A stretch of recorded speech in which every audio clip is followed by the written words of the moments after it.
ايه ده؟ اكيد انا النهارده مش جاي اكلمكم عن ابسويتش تاون وان هم صعدوا الدوري الممتاز في الدوري الانجليزي. انا جاي اكلمكم على اللي على التيشيرت. يا ترى ايه ده؟ عندنا في مصر الاهلي هتلاقي على التيشيرت بتاعه اند اللي هي شركه اتصالات، والزمالك نايل ديفلوبمنتس اللي هي شركه تطوير عقاري في مصر. طيب ابسويتش ايه اللي موجود على التيشيرت بتاعهم ده؟ لو تعرف اي معلومات عن ايه ده قبل ما تكمل الفيديو يا ريت تسيب لي كومنت تحت الفيديو ده. قصة اللوجو اللي على التيشيرت ده جميلة أوي وظريفة وخفيفة يعني. هي أولا مش شركة ولا مؤسسة ولا الكلام ده كله، هي عبارة عن جولة غنائية، حتى هتلاقوا زائد وناقص والكلام ده كله جنب بعض وتحتيهم تور، فدي جولة غنائية. طب مين اللي بيعملها؟ واحد اسمه إد شيرين، ده مغني بريطاني وكاتب يعني.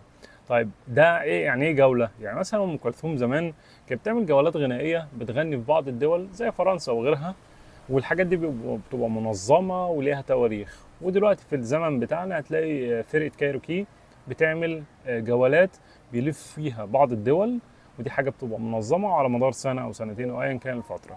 فايد شيرين ده اما بدا في 2011 عمل البوم اسمه بلس، هو الالبوم اسمه كده. بعدها ب3 سنين عمل البوم اسمه اكس، اللي هو علامه الاكس دي اللي هي فيه بس اسمه مالتبلاي.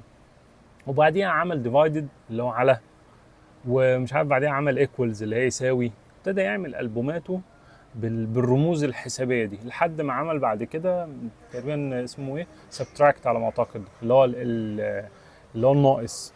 وابتدى يعمل البوماته بالرموز دي. طب ليه كان بيستخدم الرموز بتاعته دي؟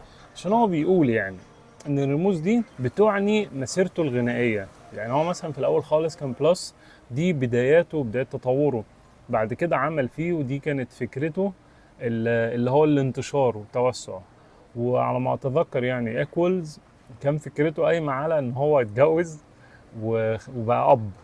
فهي الرموز دي مرتبطه بحياته، وابتدى يسمي الالبومز بتاعته بالاسم ده.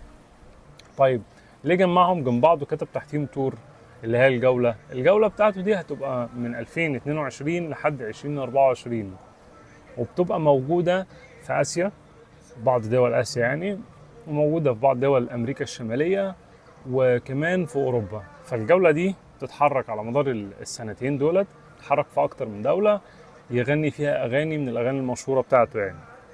بس دي كانت قصه اللوجو اللي موجود على التيشيرت بتاع ابسويتش تاون، وان شاء الله يبقى فيه قصص ثانيه. يا ريت تسيبوا لي في التعليقات رايكم او تقييمكم للحلقه دي من 1 ل10، 1 ده اقل حاجه و10 ده اعلى حاجه. ويا ريت كمان تقولوا لي عايزيني اتكلم في الفيديو اللي جاي عن انهي تيشيرت.